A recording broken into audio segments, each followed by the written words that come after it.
Hi, everyone. Welcome to another session of Annex Cloud Market Movers, where we bring together industry experts, luminaries to guide us through these tough times.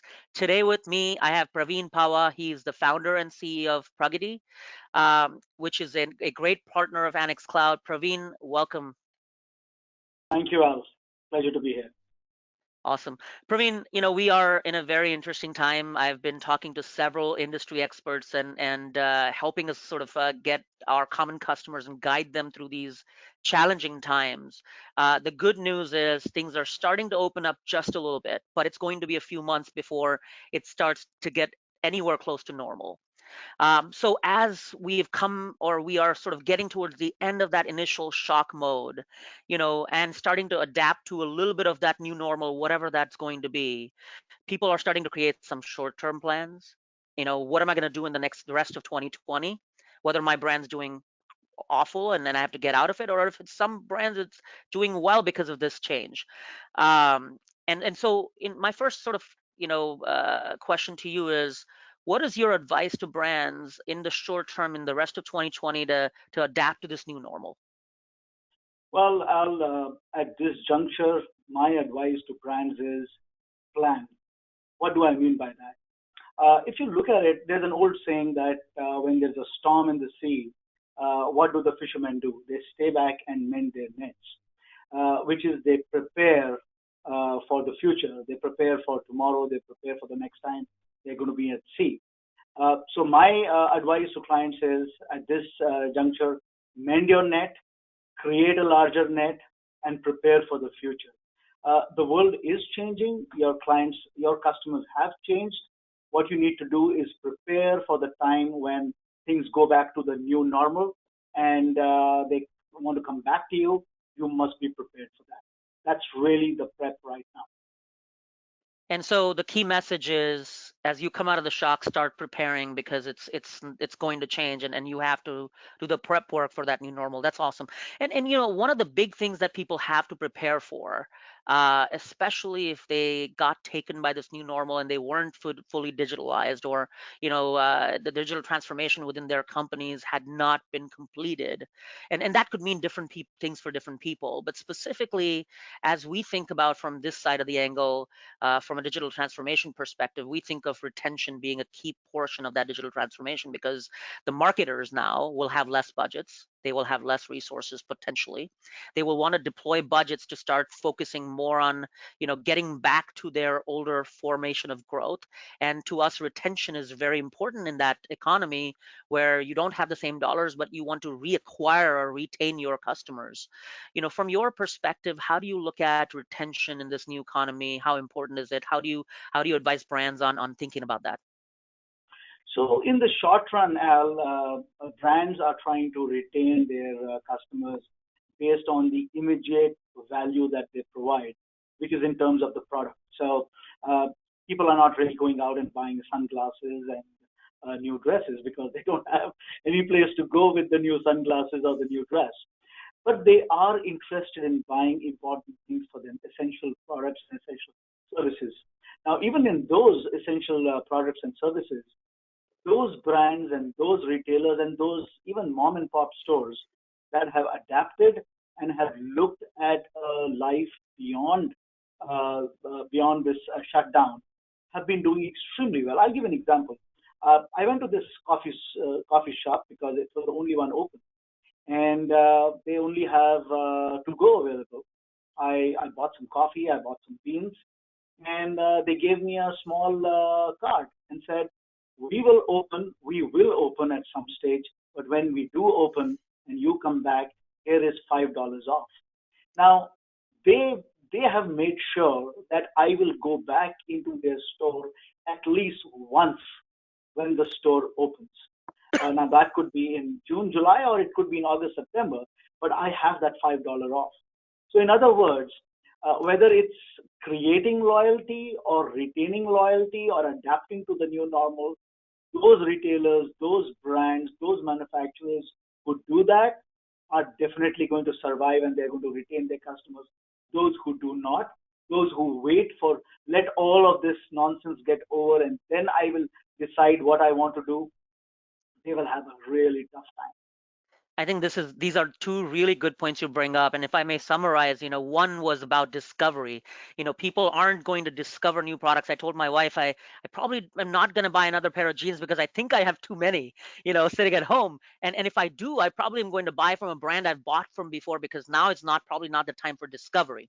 And the second thing you mentioned is about necessity. You went to that coffee shop because that was the one open, and so you did something out of necessity. Now, how will that coffee shop ensure that they are going to retain you as a customer? They gave you an incentive.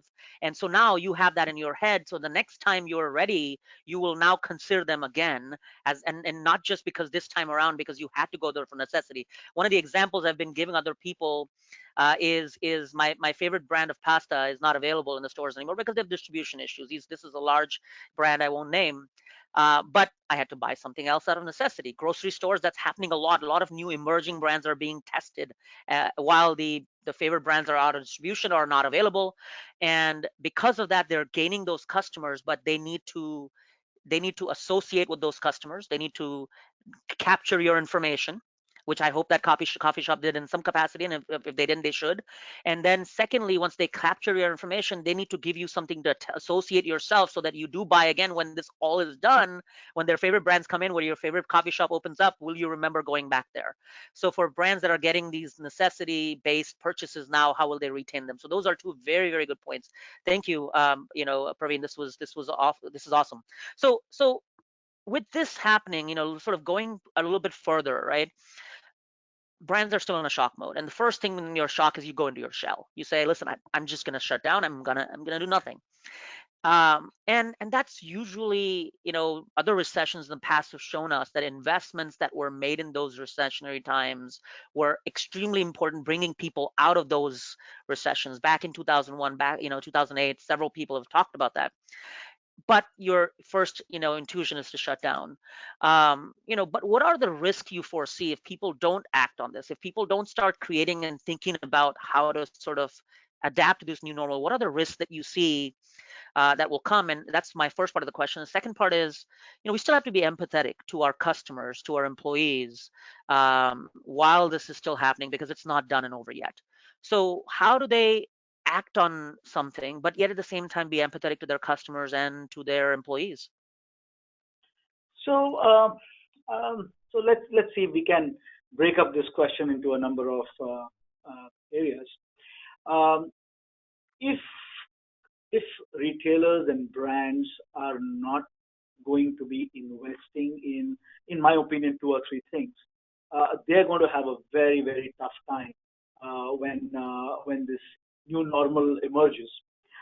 Number one, uh, if you lose customers now and the customers go away somewhere else, and that somewhere else gives them a better brand experience as well as creates some sort of loyalty, like that card that I spoke about, you are going to find it extremely difficult to get them back.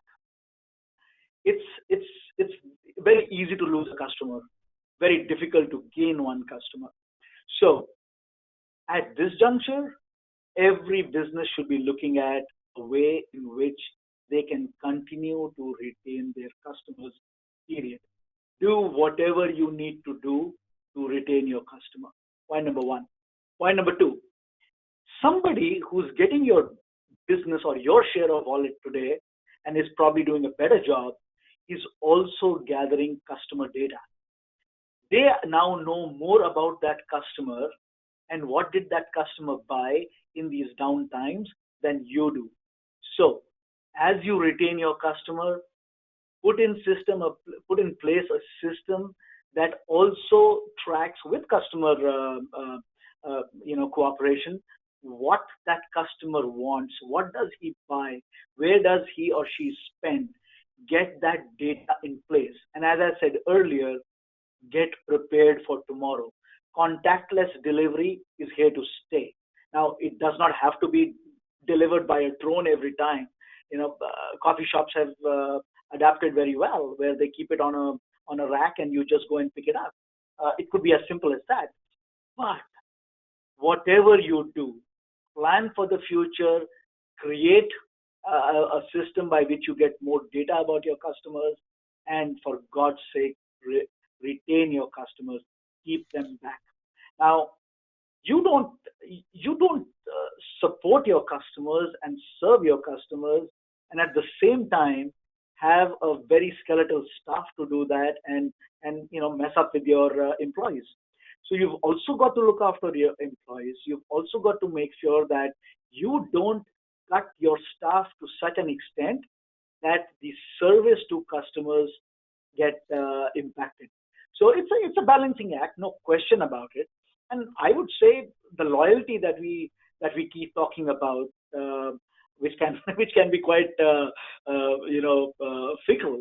That loyalty cuts to employees as well as your customers. If you can come out of this COVID-19 situation with your customer base pretty much intact, or maybe even expanded your customer base, and your employees, a group of employees intact, nothing can stop you. Of course, you should have, and you would have prepared for the future. I think the future belongs to you. Praveen, those are very, very strong points, and I can probably recap a lot, but I would advise people to re-listen to your message because there's so many nuggets of gold within that message. So, Praveen, I really appreciate that. I think in terms of discovery of products, my next sort of thought is a little bit about discovery, and I mentioned, people are discovering out of necessity. These discoveries are happening, probably outside of the brand's experience now. A lot more of that is happening on social because I know I'm sharing with friends new products that I've discovered and found and how I have a newfound love for. As it comes to growth and as it comes to the re-advent of social as a format for discovery, how do you foresee this applying to the commerce world moving forward, especially with now people doing a lot more offline mechanism of discovery where a brand doesn't fully control that experience completely. You're right. The brand doesn't control that experience, but they can definitely participate in that experience. Uh, social social media has today taken off. uh, People are doing personal engagements in terms of, hey, look at me, I cooked this cake, or see what my daughter did. She did a TikTok video. On the other hand, people are also talking about business, and how it's impacting them. People are talking about the coffee shop that is open. People are talking about where they can buy stuff, where a month ago, where TP is available, since everybody was rushing to get that. So participating in that and leveraging that is going to be very important.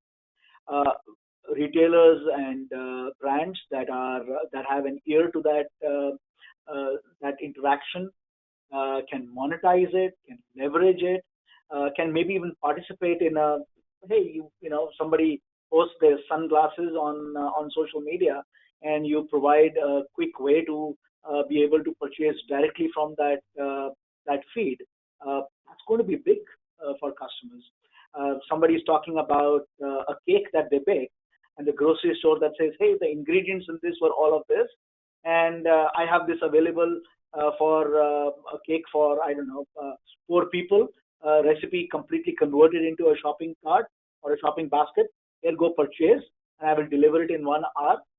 Fantastic. This will continue to happen. I think the commerce on social media, or leveraging social media, will get a new meaning as we continue in this issue, and as we come out of it. Convert the thoughts, convert the discovery into participation, the participation into cart to a sale. That's the age-old mechanism, becomes even more important now because now people are sort of doing this offline, and you can convert that to potentially online down the road as well, which is great. Um, you know, we talked a little bit about the short term. We'll get out of the shock. We will start focusing on our existing customers. We'll start retaining those customers. That will be where 2020 is, getting out of the shock and getting back and adapted to the new normal. At some point in time in 2021, maybe even late 2020, people have to start thinking about growth again. They have to start thinking about how we can get back to what we were essentially. But at the same time, they've realized certain things that they didn't do before that should have done. Now they can make more longer term investments that they probably won't be able to do in 2020, I guess. What are those longer term investments that you would advise them to start thinking about potentially that you have seen as outcomes? A couple of things you mentioned, by the way, like for example, curbside pickup. If they don't have that ability, and these are features, by the way, curbside pickup, if you don't have the ability to do that, I've heard other people say ship to store. If you've got stores, they were closed. How can you leverage stores with the social distancing? You've got ship to store functionality, and that's important to use your stores to deliver products, right? So what are those are maybe smaller features. Are there other things that brands can and retailers can start thinking about for 2021 as they start further adapting, for longer term investments? Yeah, so till 2019, see, Pragati builds commerce sites for brands and retailers, and we help them, digitalize their business. Uh, Till 2019, their customers used to say, "I want my product when I want it, where I want it," and that where I want it was limited to a store or a device. Nobody really looked at things like touchless delivery or contactless delivery. Nobody looked at a scenario like a virtual try on, whether it's a lipstick or sunglasses or shirt for that matter. Today, customers are going to be concerned that the shirt that I'm going to try out in a mall, who else has touched it, right? And is there lingering virus on that on that material? And nothing that the retailer says and does will take that thought away from at least some consumers' mind. So how do you enable that? So I want to be able to shop from the safety of my house. I want the product delivered in a safe manner. And at the same time, I want to try it out and see how I will look in this product, how this product looks at me. That will become a very big element of the purchase and the buying behavior in 2021 and beyond. But that's one. The models in which you engage. We spoke about social media. We spoke about having to creating data about our customers. Everybody wants to, when customers walk into our door or virtually walk into our door, they talk about saying, "I want to be the Amazon of my industry." Uh, what does Amazon do very well? They get you the product that you want when you want it in a model that is convenient to you, and at the same time they have your data. So in 2021, 2022, you must look at what your business would be in that time, how customers will buy from you, adapt to it, get customer data, create loyalty, create a system by which they keep coming back to you, ensure that the brand experience is stellar, better than what it was yesterday, and yet it will be better tomorrow, and customers will keep coming back. That's why customers keep coming back, because the experience is fantastic, the value provided to them is fantastic. The value could be a $5 discount card, or the value could be, I am the safest player in the industry with which you can interact. It doesn't matter, or it will be a combination of all of these. But businesses, our advice to businesses in 2021 and beyond is prepare as if this COVID-19 situation is still continuing and you want to grow. How will you grow? Get into a model, prepare for it now, so that when we come out of it, you are the firstest with the mostest. You are the mover in that market. That's what we are trying to do with our customers. Thank you, Praveen. This was amazing discussion with you. I do want to mention that we have a common offer with Praveen and his team at Pragati. If customers, our common customers, want to start a retention program, we will allow them from Annex Cloud side. We will waive the implementation fees for Annex Cloud, and we will also give them first 3 months free. So that means they can jumpstart, get a retention loyalty program and up and running on the Annex Cloud side with no costs. So just wanted to mention that as something that's available. If you want to avail of that offer, please check out the link in the comments below when this video is released. But Praveen, I want to really thank you for joining us today. And for everyone else, if you want to check out other videos, go to annexcloud.com/marketmovers. Praveen, thank you very much. Thank you, Al. Thank you for having me. Bye now.